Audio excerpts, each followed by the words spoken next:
I've spent thousands of hours riding thermals on my paraglider. In this video, I'll analyze an instrument that could help you catch more of them. I'm testing the Naviter OMNI. I'll also show you some tools you can use to fly further. Hey, good morning. And I used the Skysight website today to analyze the conditions and choose a really good route. So what we've got is a very slow day. It's probably going to start working around about 12. Guys are already thermaling, but I can see from the Skysight map that the best conditions are in a line from about 1 o'clock. And what that's shown me is I need to plan about a 50-kilometer task as my maximum for the day. So we've got 1 or 2 turn points down this way just to test out the new Naviter OMNI instrument. We're going to flick off down 25k down to the west, with the danger of the river valley cutting through the course line. Once I've got a good understanding of the weather, I like to set up my task in CU, where I can tweak the turn points, check airspace details, and save it, and it'll automatically be available on my Naviter instrument.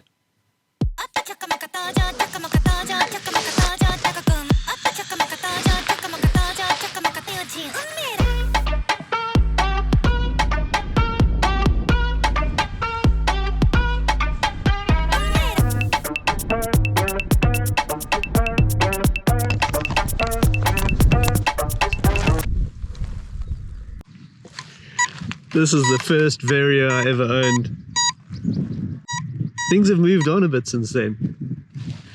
So maybe it's time to upgrade your hike and fly equipment from the phone with a battery pack and your Vario to something a little bit more modern.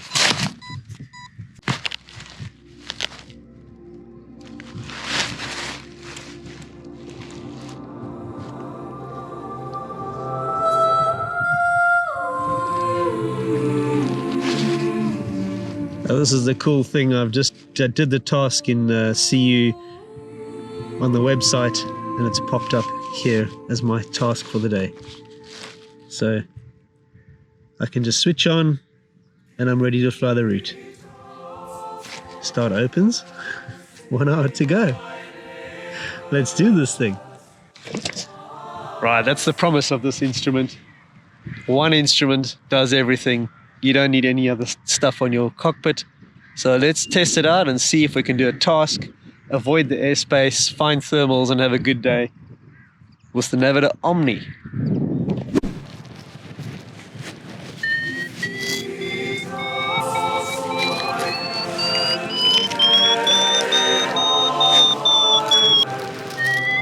We're getting it in 3, 2, 1.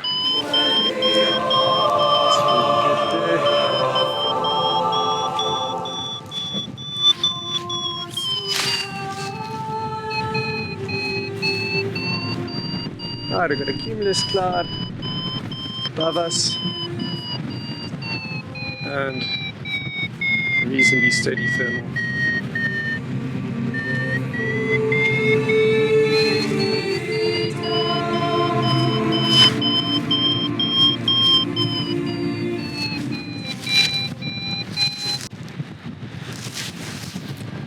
So I could see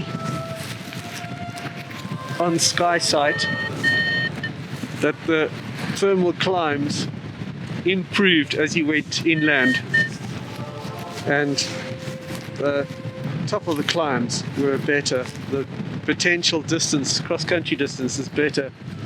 Pretty much you got to go right up to the airspace line in front of me.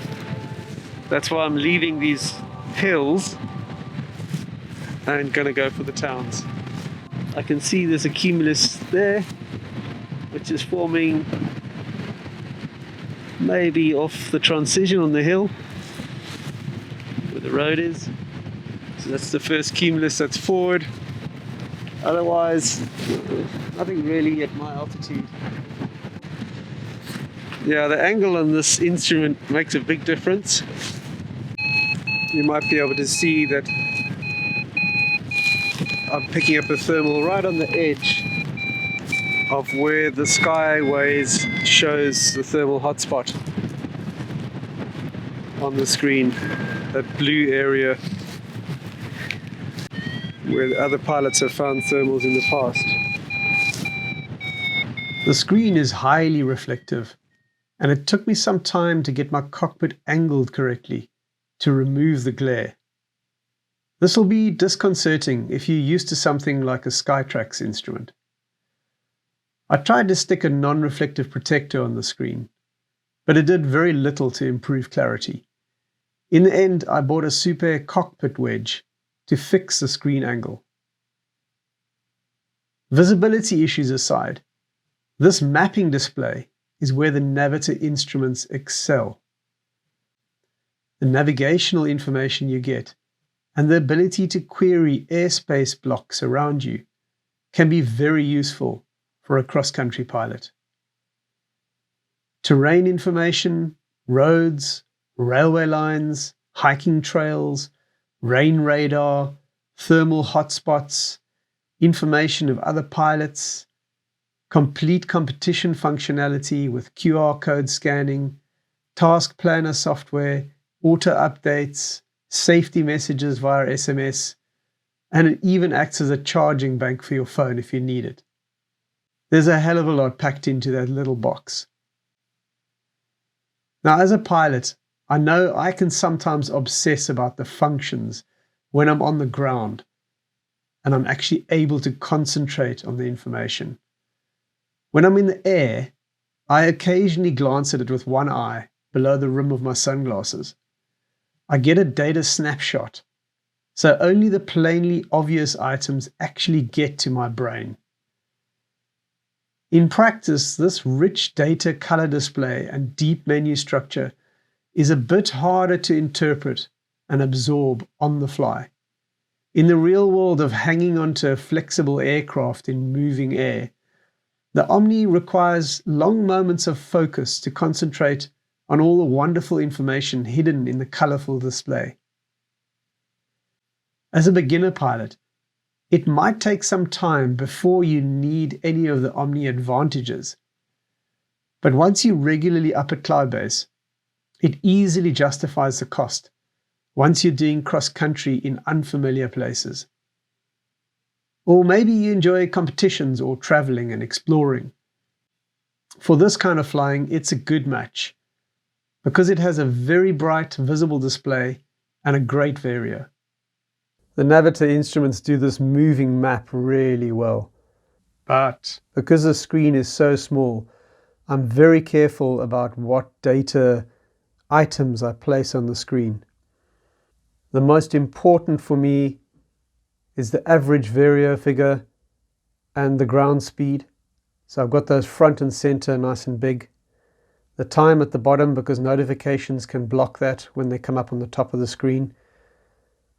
You definitely want to have your battery power visible on the screen because the bright screen draws a lot of power, and especially if it's cold, don't expect your instrument to last more than 8 or 9 hours, which is probably 2 big flights and you'll need to recharge this.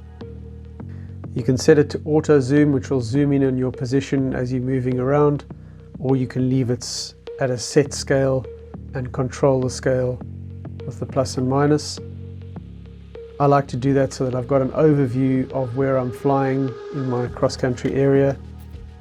Tap the screen and you get airspace details. I have my closest airspace information at the top of the screen, so I always know how much space I've got to thermal and drift. In my altitude, and I've got my distance from takeoff, just so I know roughly how far I've flown. You've also got distance circles around you that can help you judge the distance. These useful alerts come up to warn you of what airspace you're in, and you can disable this. Like for me, I can dismiss this for today because I know I'm going to be in here all the time and maybe it's not a relevant airspace to me.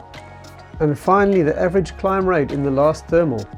This is quite useful when you're trying to work out whether you should leave a weakening thermal, and if it drops below the climb rate that you achieved in your last thermal, it might be a good time to move on. Oh no! I'm in trouble again with the airspace police. You can choose different base maps. Maybe you'd like to have the satellite picture or the terrain. I quite like outdoor. And then there's various layers that you can use, like turning on the thermals, which will give you the KK7 thermal hotspots. And there's some premium integrations with Skysight. I really like the wind, which gives you the wind forecast for the day, and convergence. There you'll see the color of the convergence, it's colored it in a little bit, and the wind direction and wind strength for this time of day at that position around the whole map. So that's the sort of data you can expect to see. These are the thermal hotspots with the wind and the convergence. There's some convergence down there. Then you've got a settings menu where you can go through. I would recommend going to fast on your Vario sensitivity, or there's going to be quite a lag. Vario averager I normally set to about 5 seconds, just so you've got nice smoothing going on. Or you can set it to 7 or 8 seconds depending on your normal thermal circling radius, so that you're getting an average climb over a semicircle, and you can compare which side of the thermal to shift over to. You can also set up different pages which you can tap through. So for instance, on this page I've set it up to have no data overlays, so that I've just got the map, and that helps me keep a visual overview without clutter while I'm flying. And I've got a screen that's more related to competition flying, where I've got the task required glide angle, arrival height, distance to go, that sort of stuff. So it's quite easy to set these up and to flick between them, but you need the magic finger, because this screen will not work with gloves. So you've got to have a little stylus, or you've got to have touch enabled gloves. I recommend setting it up with a very clean layout, so that you've got all the information that you need and you're not needing to change pages, and then having a second or third page that you refer to only occasionally or in a different mode of flying. You can switch the screen off to preserve battery life during flight, but this move is quite difficult because you need two hands so that you can hold this and press on the other side.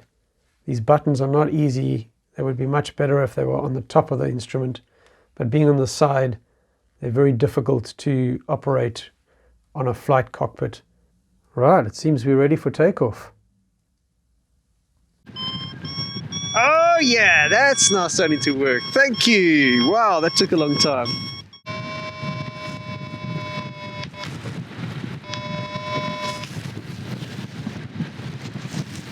Whew. Right down. Plop.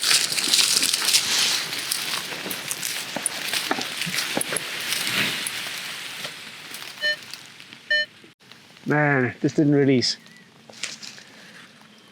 Now we walk. So this is just testing the Omni when you land out.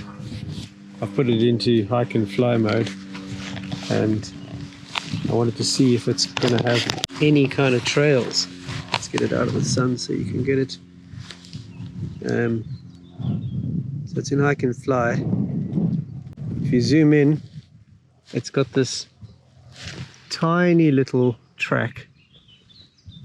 That's a little road there next to me, and the other little track that's on this side of the field, which is really small.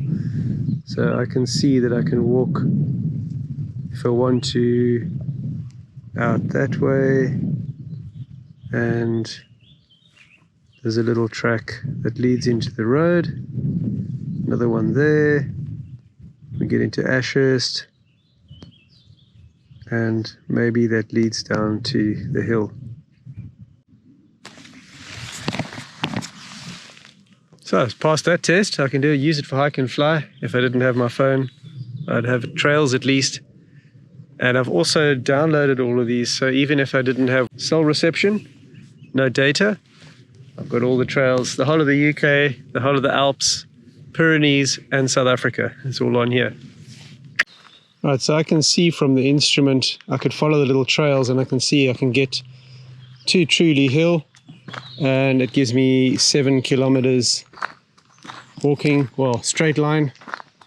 So I've set a go to that point, but unfortunately it doesn't do routing.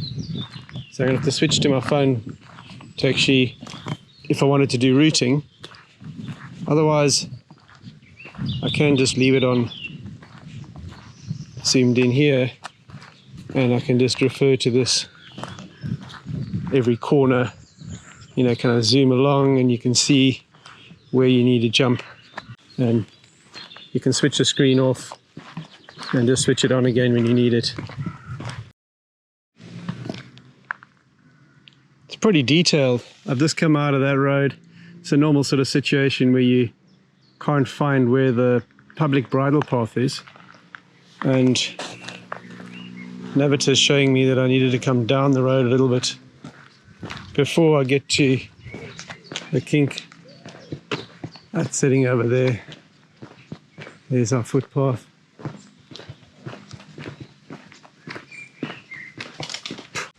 It's quite easy to set a go-to at a little trail junction, and then you get a warning.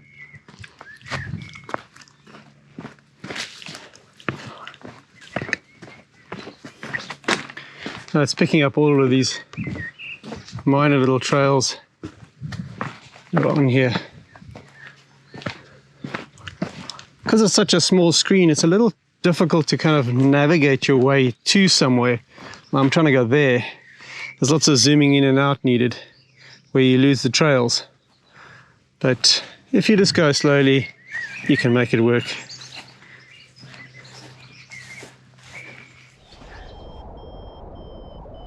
It's a small screen for so much information. The UDI or a phone has twice the display area. Operating it in flight requires a stylus, which is an advanced piloting move.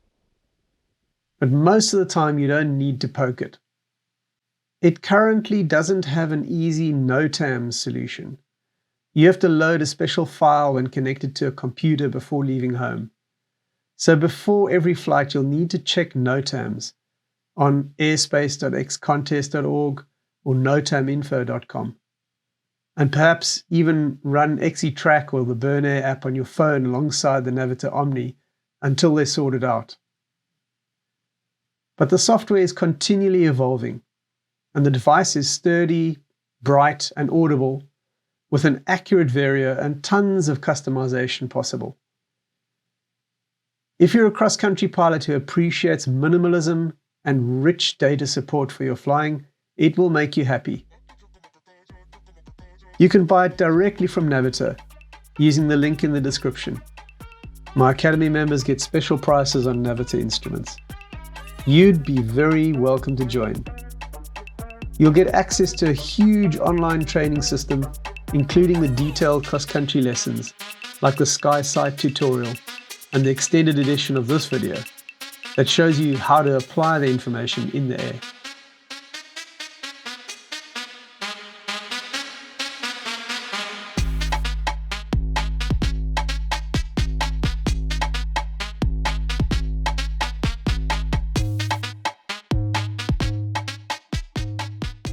And join my mailing list to be the first to know when there's a new flying video. Watch how the Omni performs and learn more cool stuff in the front line.